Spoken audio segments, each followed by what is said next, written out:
Ma'am वो A4 printing paper दे दो।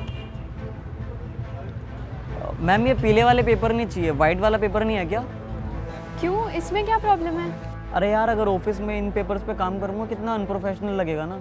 अगर पेपर्स का पीला होना आपको प्रॉब्लमेटिक लगता है तो ये एक बहुत बड़ी प्रॉब्लम है। क्या? पर कैसे?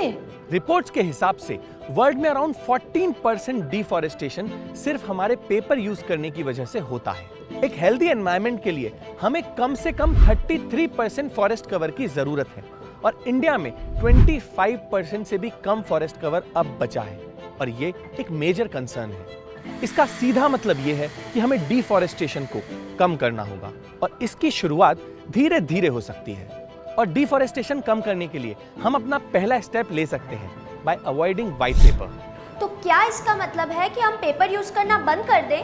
पेपर का यूज करना तो बंद नहीं किया जा सकता, पर इस व्हाइट पेपर की जगह अगर हम इस ऑफ व्हाइट पेपर को यूज करना स्टार्ट कर दें तो इसका इम्पैक्ट बहुत ही बड़ा होगा। नॉर्मली देखा जाता है कि हम रिसाइकिल किए हुए येलो पेपर या ऑफ व्हाइट पेपर को यूज करने से बचते हैं, पर अगर हम ये स्टिग्मा को छोड़ दें तो ये ऑफ व्हाइट पेपर एक्चुअली पुराने पेपर को रिसाइकिल करके बनाया जाता है। इसको बेहतर समझने के लिए मिलिए बेंगलोर के नरेन और आशुतोष से। Hi, I'm Ashutosh. I am Naren. We're the co-founders of Rescript. Rescript की शुरुआत 2021 में हुआ। ये इंस्पायर्ड है by the idea of reduce, reuse और recycle. रीस्क्रिप्ट स्टेशनरी प्रोडक्ट्स जैसे कि copier, pen, A4 sheet paper जैसे डेली इस्तेमाल होने वाले आइटम्स को डिस्कार्डेड और वेस्ट पेपर को रिसाइकिल करके बनाते हैं। One thing we noticed while we were looking for sustainable options for the environment was tissue paper का बाद सबसे ज्यादा पेपर इस्तेमाल कॉपियर पेपर बनाने में होता है। स्कूल्स, कॉलेजेस, ऑफिसेज इस सभी जगहों में पेपर का इस्तेमाल होता है and this amounts to a large sum of paper being used. तो आशुतोष और नरेन ने डिसाइड कर लिया कि वो पेपर रिसाइकलिंग को अपनी प्रायोरिटी बनाएंगे, बट इसमें भी एक प्रॉब्लम थी। लोग रिसाइकिल्ड पेपर को यूज करने ही नहीं चाहते। They always want fresh white paper. Basically, there is a problem of acceptance of this product among the masses. तो हम डिसाइड किए कि अपनी प्रोडक्ट के थ्रू ये स्टिग्मा को हम हटाएंगे। साथ ही हम कोशिश किया कि तो क्वालिटी और कॉस्ट वाइज व्हाइट पेपर और रिसाइकिल्ड पेपर में ज़्यादा फर्क ना हो। इसके लिए हमने पेपर मेकिंग की प्रोसेस को क्लोजली स्टडी किया ताकि हम अपने सस्टेनेबल एंड एक्सेप्टेबल पेपर बनाने की एम मिस ना करें। विद ट्रायल एंड एरर हमने रिसाइकिल पेपर का प्रोडक्शन स्टार्ट कर लिया और ऐसा करके रीस्क्रिप्ट ने न्यू पेपर बनाने के प्रोसेस से 70% लेस एनर्जी और पानी का इस्तेमाल किया, विच इज एक्सेप्शनल। हमारा एम कि हम ज्यादा से ज्यादा पेपर को रिसाइकिल पेपर से रिप्लेस करना।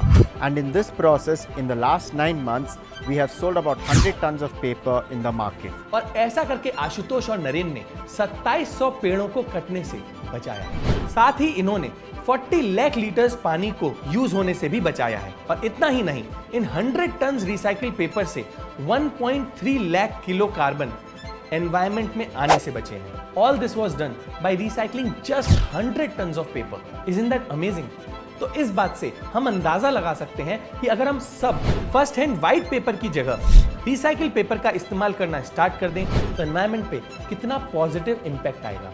तो अगर आपको भी लगता है कि ऑफ व्हाइट पेपर को यूज करना कोई इतनी बड़ी बात नहीं है तो इस वीडियो को शेयर करके ये इंफॉर्मेशन ज्यादा से ज्यादा लोगों को बताइएगा, सो दैट उन्हें समझ में आए कि व्हाइट पेपर को अवॉइड करने से कितना बड़ा इंपैक्ट हम सब मिलकर कर सकते हैं। तो अगर हम सिर्फ अपनी अपनी जिम्मेदारी उठा लें तो इस ऑफ व्हाइट पेपर के यूज करने के स्टिग्मा से हम सब बच पाएंगे।